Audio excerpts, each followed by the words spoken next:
Monggo Bapak Ibu bisa kembali ke tempat sambil membawa cemilan, kopi dan lain sebagainya. Pak Rudi, untuk mempersingkat waktu, kita sambut Bapak Rudi Hartono.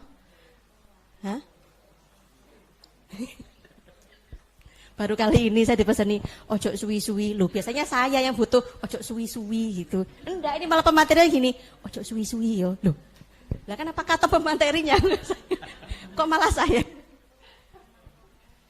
Pak Rudi. Terima kasih. Assalamualaikum warahmatullahi wabarakatuh. Yang saya hormati Bu Kiki, Kepala Perpustakaan di SMK Negeri 2 Turen, Pak Bambang, Pak Jam, ngapunten. Bapak Ibu, saya yakin panjenengan beberapa yang sudah kenal saya. Dalam hal ini terus terang orang tua saya ini, beliaunya bulik saya, Bu Ami ini bulik saya, Bapak Ibu. Ini ngapunten, ini anaknya mau menggurui.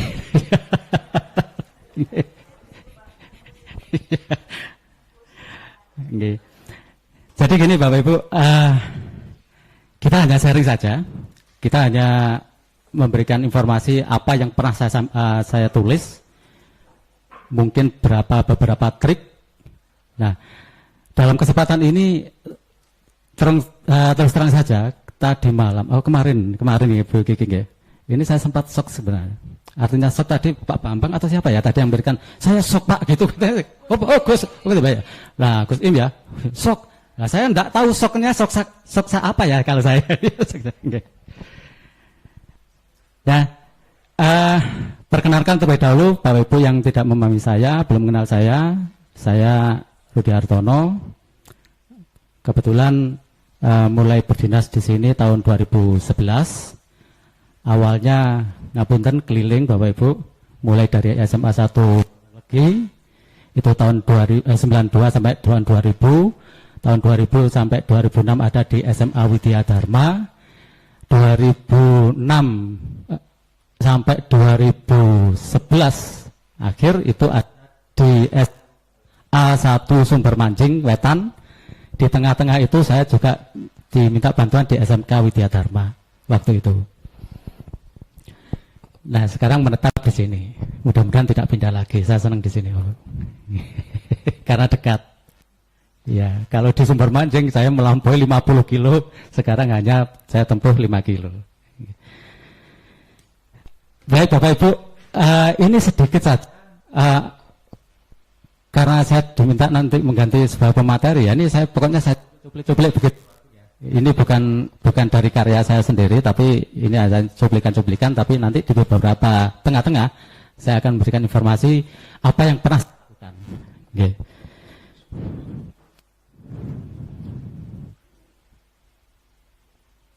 Sebentar Pak Ibu.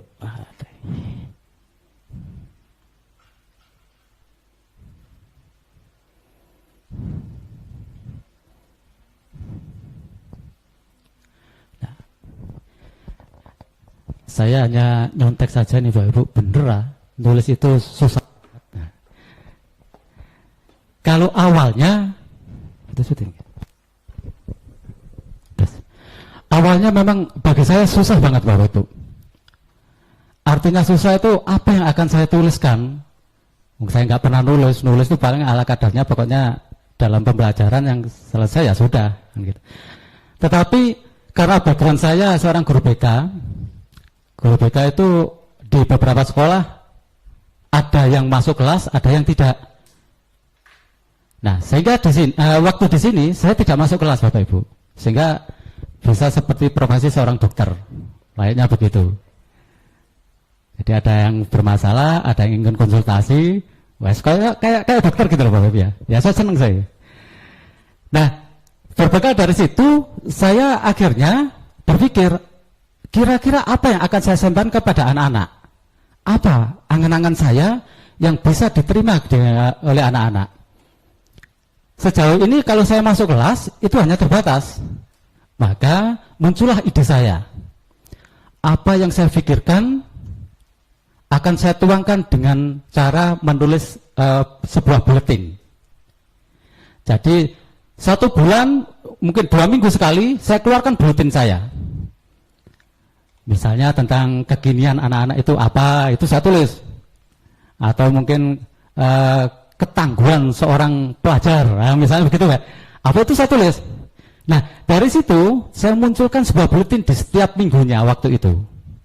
Di 1 bulan atau 2 minggu sekali saya keluarkan. Saya sebarkan, saya fotokopi, saya sebarkan kepada anak-anak. Terus sampainya bergilir-bergilir beberapa mungkin sekitar 1 tahun Bapak Ibu ya. Itu bergilir. Nah, kebetulan saya langsung dikasih tugas tambahan yang mungkin memeras sedikit energi sehingga terbengkalai juga akhirnya macet lagi itu. Ini cerita singkat dulu Bapak Ibu. Nah, berbekal dari situlah memang tuntutan di ASN mau gak mau kan harus mengajukan untuk kenaikan pangkat. Salah satunya harus punya publikasi ilmiah. Apa yang harus saya lakukan? Maka secara tidak langsung saya berpikir, oh iya, saya kan punya sebuah buletin. Maka dari buletin itulah saya kumpulkan jadi satu, saya ramu sedikit-sedikit, akhirnya jadi buku yang saya beri judul Merajut Karya yang Terpisah. Jadi yang karya-karya tadi yang saya kumpulkan jadi satu, saya rajut. Nah, salah satu di dalamnya, ngapunten ini saya fokus di kepercayaan kami ya, ngapunten yang di luar non Islam ya. Itu saya mikir begini Bapak Ibu. Waktu kita diperhitungkan nanti dari awal balik sampai usia kita di 60 tahun. Ya. Di 60 tahun itu apa yang harus yang kita lakukan selama ini?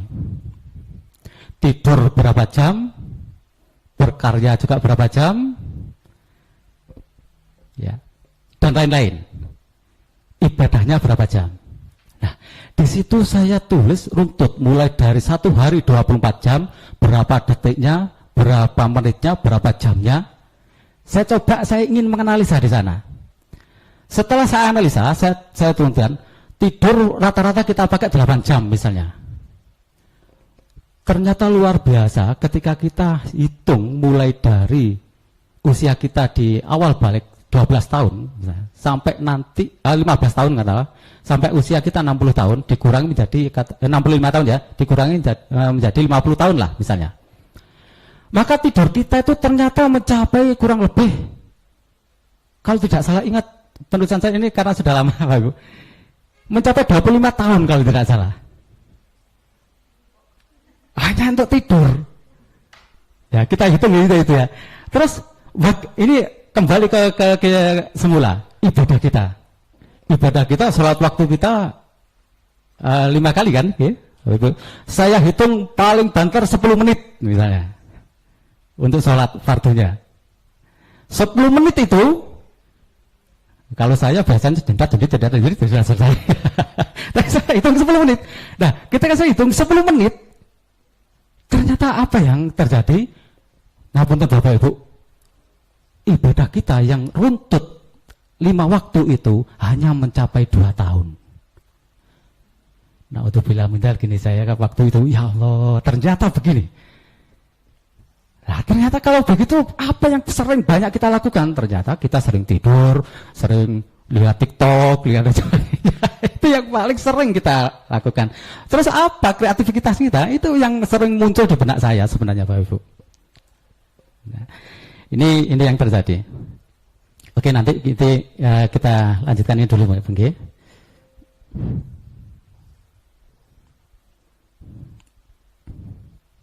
Nah, kalau pengertian dan macam-macam buku saya yakin panjenengan langsung saja karena waktunya ya Bapak Ibu nggih. Langsung aja. Nah, seperti ini. Ini enggak perlu saya jelaskan Bapak Ibu, yang penting saya tuh suka praktis Bapak Ibu. Saya suka praktis ya. Oke. Ini tadi malam dihubungi Bu Kiki ya, waktunya jam 10 malam saya, waduh apa sih tak sampaikan ini. Ya, saya rada grogi juga menghadapi Bapak Ibu ini. Ya, akhirnya saya mau gak mau ya harus saya siapkan. Ya, gitu Bapak Ibu ya. Nah, ini salah satunya, oke. Langsung saja. Nah, seperti ini. Oke, monggo Gus. Nah, saya kalau melihat Gus ini, Bu. Gus Imron, Gus Im ya. Kalau saya melihat Gus Im kemarin itu saya teringat saya waktu saya ke Surabaya, Pak. Ngaten Gus, saya ditanya, Bapak berangkat dari Turen jam berapa? Jam 5. Nyampe di sini jam berapa tadi? Jam 7. Saya tahu pola pikir beliau mau ngerjain saya. Tapi justru saya kerjain. Saya gini kan. Oh ya, gini Pak. Untung saya pakai mengendarai mobil sekolah. Pakai Fortuner apa? Bukan Fortuner apa, Bu? Pakai sekolah. Untungnya itulah kenapa? Bus Malang itu tidak boleh ke sana, Pak. Nggak boleh ke Surabaya, Pak. Gus, nggak boleh. Kenapa? Oh iya, sopirnya nanti dijojai, Pak. Masalah ya bisa Malang loh. Ya, salah satunya itu. Oke. Saya lanjut ya. Ini tentang yang fiksi. Oke, buku ilmiah. Oke, lanjut aja. Kerangka berpikir menulis buku. Ya, salah satu kita adalah memiliki niat materi yang akan kita tulis. Yang penting adalah niat dulu. Kalau kita nggak niat, nggak akan pernah hasil. Saya jamin begitu. Saya termasuk menjamin saya sendiri. Karena kalau nggak niat ya wes. Saya mau nulis aja kalau nggak mood, ya nggak bisa. Karena saya tidak ngemut permen.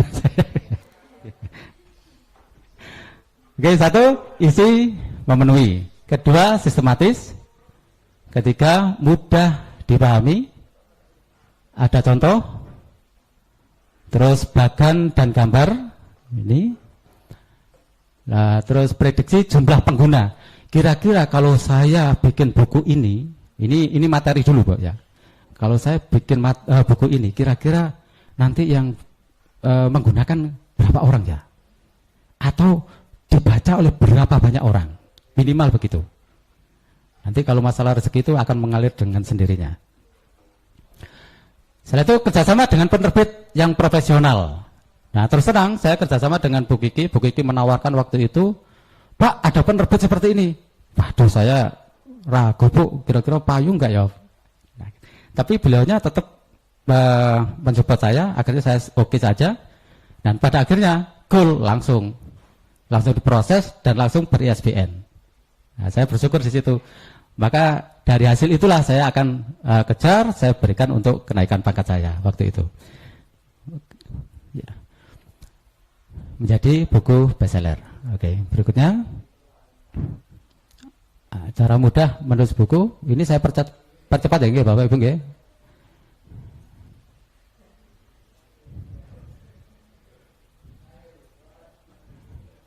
Nah, alurnya seperti ini sebenarnya. Tapi saya tanpa alur. Pokoknya ada yang bantu saya, oke-oke aja. Yang penting hasilnya. Gitu. Oke.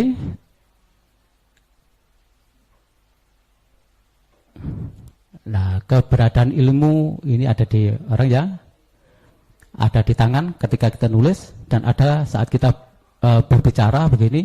Ini adalah sebuah inspirasi sebenarnya, Bapak Ibu. Kadang-kala ketika kita berbicara, itu terinspirasi juga untuk menggugah bagaimana kita untuk menulis. Seperti ngapunten Pak Sekcam tadi. Pak Sekcam selalu minta ke belakang tadi ya. Kalau saya boleh bertanya pada Pak Sekcam, Pak Sekcam, ngapunten, penjelasan tadi ngapunten nggih ke belakang, ngapunten. Merokok Pak nggih. Oh, ngaten nggih. Misalnya kalau penjenengan merokok, Pak. Kira-kira merokoknya di mana, Pak? Di mana? Nggih. Oh, di belakang. Cukup panjang kalau begitu rokoknya. Iya, kalau merokok itu pasti di mulut kan, nggih, Pak nggih. Ngaten nggih. Nggih, terima kasih ya. Nggih. Ngapunten Pak Sekcam.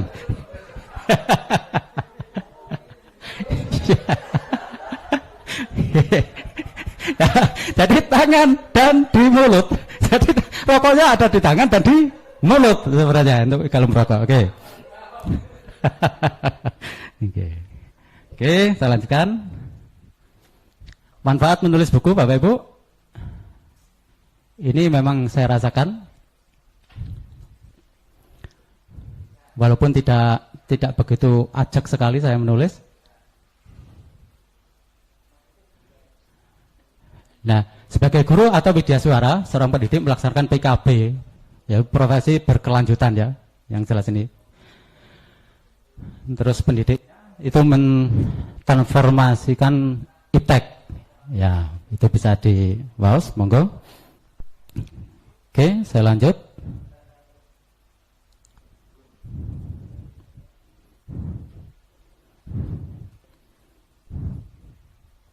Ya, karena inovasi yang ini pokoknya teori itu saya paling nggak suka sebenarnya Bapak Ibu. Teori terlalu berbelit itu saya nggak suka. Saya lebih praktis saja. Oke. Manfaatnya selain koin, sosial, ibadah. Nah, ini yang paling penting ibadah. Jadi ketika kita berbagi, ini salah satu motivasi saya Bapak Ibu. Ketika kita berbagi tanpa memikirkan sesuatu hal yang lainnya, maka insya Allah itu akan menjadi amal ibadah kita. Kata Gus Im gitu. Oke. Jadi saya berharap begitu. Nah, kesejahteraan dunia akhirat. Oke, kita lanjut. Mengapa tidak menulis buku? Nah, ini Bapak Ibu. Satu, sibuk. Pokoknya kita mikir sibuk ya sibuk terus, ya. Memang kenyataannya begitu. Terus kedua malas apa nulis buku ya. Ketiga tidak ada insentif, jelas nulis tidak insentif. Padahal nanti di akhir kalau kita memang punya rezeki pasti akan diberikan. Keempat, tidak tahu cara menulis. Kelima, tidak ada referensi. Ya. Ini tidak perlu saya jabarkan Bapak Ibu, nanti aja kalau memang diperlukan. Oke. Merasa tidak ada manfaat. Baik. Mengapa tidak menulis? Nah, akibat tidak menulis, ini sulit naik jabatan fungsional atau tidak dipercaya menduduki jabatan struktural. Kalau di kepegawaian, tidak ada tambahan penghasilan, tidak ada ilmu yang dimanfaatkan orang lain sebagai amal jariah. Nah, ini kalau pemikiran kita negatif sebenarnya. Nah, ini Bapak Ibu hambatan menulis. Kalah sebelum berperang. Bisa menulis, tahu apa yang harus ditulis, tapi nggak pede. Nah, tulisan saya jelek, saya minder, saya malu, saya nggak bisa nulis. Itu selalu berkecamuk pada diri kita sebenarnya. Ya. Yang berikutnya, nggak punya ide. Ya. Bisa nulis, nggak minder, tapi bingung mau nulis apa. Saya pengen banget nulis, tapi nggak tahu apa yang akan saya tulis. Nah, itu ya wajar, saya pun juga begitu dulu. Nah, ini punya ide, nggak minder, tapi nggak keluar satu kata pun. Terus punya ide di sini, terbayang-bayang kemana-mana. Wah, saya nanti kalau ingin ke sana beli pentol besar dan sebagainya. Itu sebenarnya kalau kita tuangkan sebuah ide, tapi kita ingin menulis awal itu loh sulitnya bukan main.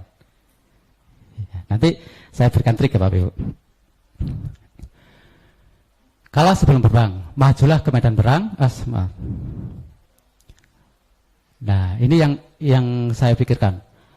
Apakah saya kalah sebelum berperang? Saya harus maju dulu. Masalah nanti kalah tidaknya, pokoknya saya maju. Selamat datang di dunia orang biasa. Saya tidak memberikan orang yang luar biasa, tapi biasa-biasa saja. Kalau ketika kita berpikir orang biasa, dengan hasil yang luar biasa, kita akan melebihi dari orang yang luar biasa. Ya. Tipe kedua, nggak punya ide, maka bertanyalah, itu miskinkah dunia di sekitarku, sehingga aku kehabisan ide. Ya. Ayo lihat di sekelilingku, maka saya akan melihat di sekeliling saya. Terus apa yang saya rasakan, apa yang saya pikirkan, dan apa yang saya lihat. Masih bingung? Baca koran, saya komentari. Nonton TV, saya komentari. Pokoknya saya komentari. Asalkan saya tidak berkomentar keras ketika ada di banyak teman. Ya, jangan pernah menyimpan ide, tulis di notis atau HP, ya, yang jelas ada tulisan yang tidak sekali jadi. Pokoknya nulis aja. Yang tips ketiga, tulis apa yang ada di kepala kita, ya. Jangan pernah terpenjara oleh EYD, ejaan. Jangan pusing soal panjang atau pendek tulisan. Nah, kalau masalah EYD saya ngapunten Ibu Nur. Pokoknya saya nulis aja benar, ya. Keempat, terus menulis sampai tidak ada kata yang keluar, ya, dan seterusnya itu. Bagaimana biar cepat? Nah, ini tulis apa yang Anda suka, tulis apa yang Anda kuasai, ya, terus ya, nah, sampai pada yang nomor 7, jangan terpaku pada buku atau ikuti pendapat diri sendiri. Kalau kita terpaku pada buku, referensi dan sebagainya, kita akhirnya bingung. Walah, tulis aku maling ini, ya gitu. Masalah buku referensi belakangan. Ternyata sudah selesai. Baik Bapak Ibu, ini trik saya begini. Ketika saya mulai menulis buku dengan buletin-buletin itu, ya, maka yang selebihnya, maka saya berpikir, dengan anak-anak zaman sekarang, yang notabene adalah instan mendapatkan sesuatu, tanpa ada perjuangan yang lebih. Beda dengan kita dulu. Di zaman era 70 sampai 80, kalau kita ingin meraih sesuatu, pasti butuh perjuangan. Kita ingin mendapatkan sebuah nilai yang bagus, maka kita berjuang. Bagaimana caranya kita belajar kelompok dan seterusnya. Beda dengan anak sekarang. Butuh ini, wah, cari di Mbak Google, selesai. Tanpa daya upaya, daya juang yang tinggi. Bedanya itu dengan anak kita. Kalau kita dulu, saya yakin penjenengan semua, itu daya juangnya luar biasa. Sehingga mental baja pada diri kita itu benar-benar tangguh. Tapi dengan anak sekarang, sangat beda sekali. Tapi apakah kita akan harus membiarkan anak-anak ini seperti itu? Tentunya tidak. Inilah tantangan kita, Bapak Ibu. Tantangan kita. Yang dikatakan Pak Sekjam tadi, akan mengurangi bagaimana kegiatan di gadget. Kan gitu ya. Tapi ngapunten untuk Pak Sekjam. Saya berpendapat lain.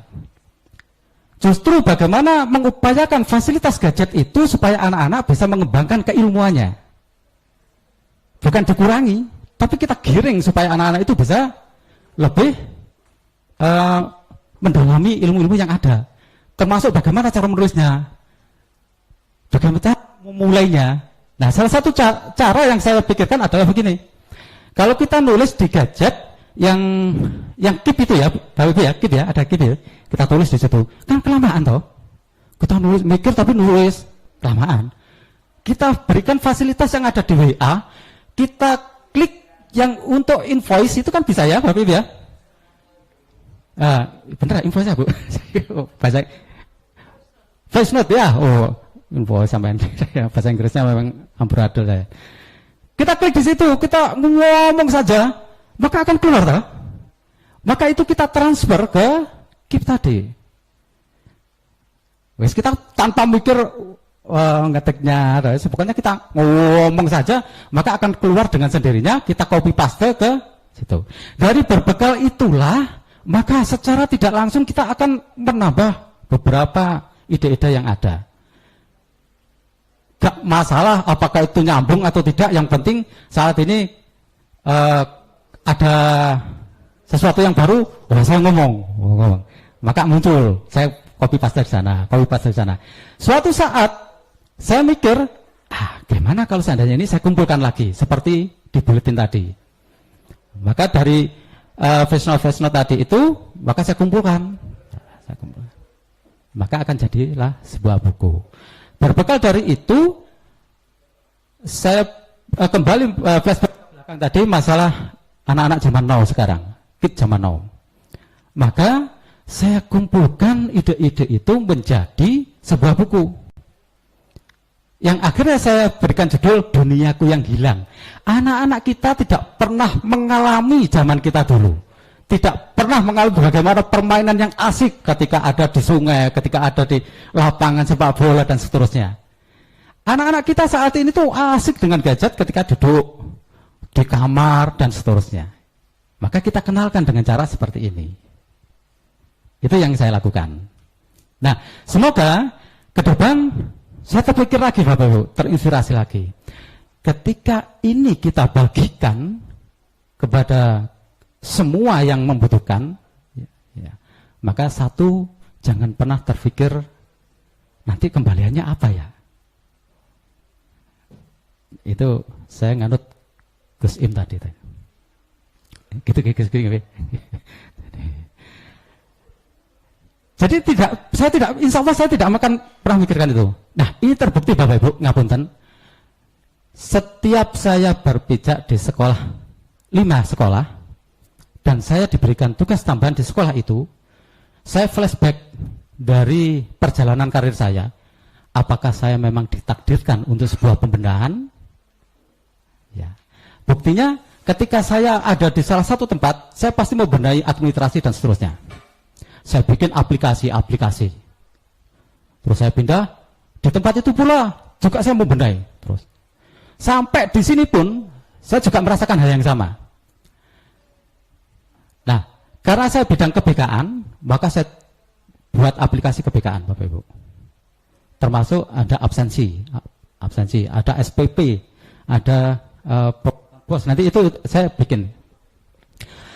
Nah, dari situlah saya mikir, kalau saya bagikan hanya kepada lingkup MGBK atau MGMP, maka hanya itu saja yang bisa.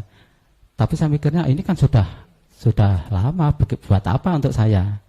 Akan saya tularkan, saya share lagi. Saya share Bu, Pak, saya share ke tingkat provinsi. Tanggapannya luar biasa.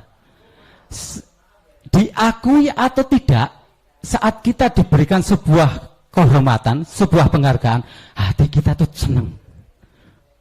Terima kasih kan gitu ya? Alhamdulillah, terima kasih. Pak, sangat bermanfaat ini Pak, bagus sekali. Oh, alhamdulillah kalau memang bermanfaat. Itu sudah mengucapkan rasa syukur yang luar biasa.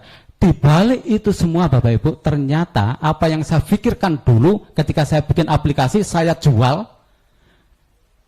hasilnya mungkin hanya itu. Tapi ketika kita free-kan, ternyata luar biasa, Gus. Lebih dari itu Bapak Ibu. Yang tidak bisa kita nilai adalah saat kita berbagi. Kita berucap syukurnya di sana. Nah, aplikasi yang saya bikin itu ada insya Allah 4 itu ya Bapak Ibu ya waktu itu. Barusan kemarin. Saya 1 bulan ini penuh saya menjawab pertanyaan-pertanyaan atau konsultasi dari Bapak Ibu guru BK, baik itu SMP, SMK, SMA, MA. Ya. Yang saya kirim tidak hanya provinsi ternyata. Bayangan saya hanya provinsi, ternyata nasional Bapak Ibu. Jadi kemarin tuh saya harus jawab dari Lampung Selatan, jawab dari Kalimantan Timur, NTT, Madura, dan pokoknya semuanya. Tadi malam sampai yang SMA 1, bukan SMK, SMA ya, SMA 1 Kandangan Kediri. Itu 1 jam Bu, Pak, ngebel saya. Curhat, sharing bagaimana penanganan siswa, bagaimana untuk dan sebagainya. Nah, dari itulah maka saya punya ide saat ini, Bapak Ibu, punya ide lagi. Dari kalimat yang saya keluarkan tadi itu saya ulangi, saya notifikasi tinggi. Akhirnya keluar kata-kata itu. Wah, tak kumpulkan lagi. Masalah judul belakangan. Yang penting tulisan sudah ada. Nanti judul menyesuaikan. Nah, ngeten Bapak Ibu. Oke. Jadi itu pengalaman saya. Semoga bisa membawa inspirasi panjenengan ke depan. Kalau di sini ada yang guru BK, monggo boleh mengadop tentang aplikasi yang saya berikan, boleh diedit nama sekolahnya masing-masing, akhirnya seperti miliknya panjenengan semua, boleh. Saya persilakan, saya izinkan semuanya. Jadi gitu Bapak Ibu, terutama kalau yang bukan kebijakan masalah absensi siswa, itu mulai dari alpa, sakit, izin, sampai tidak terlambat, sampai penanganan pembinaan dan seterusnya, sampai nanti pada pelaporan kepada orang tua, itu sudah saya rangkum jadi satu di situ. Boleh digunakan untuk SDMI, boleh, silakan. Oke. Jadi gitu, mungkin ada tambahan, Bu Nur, monggo. Sementara begitu Bapak Ibu, kalau ingin ada yang disampaikan, ditanyakan, semampu saya bisa menjawab, insya Allah akan saya jawab. Terima kasih. Demikian saya kiri. Assalamualaikum warahmatullahi wabarakatuh.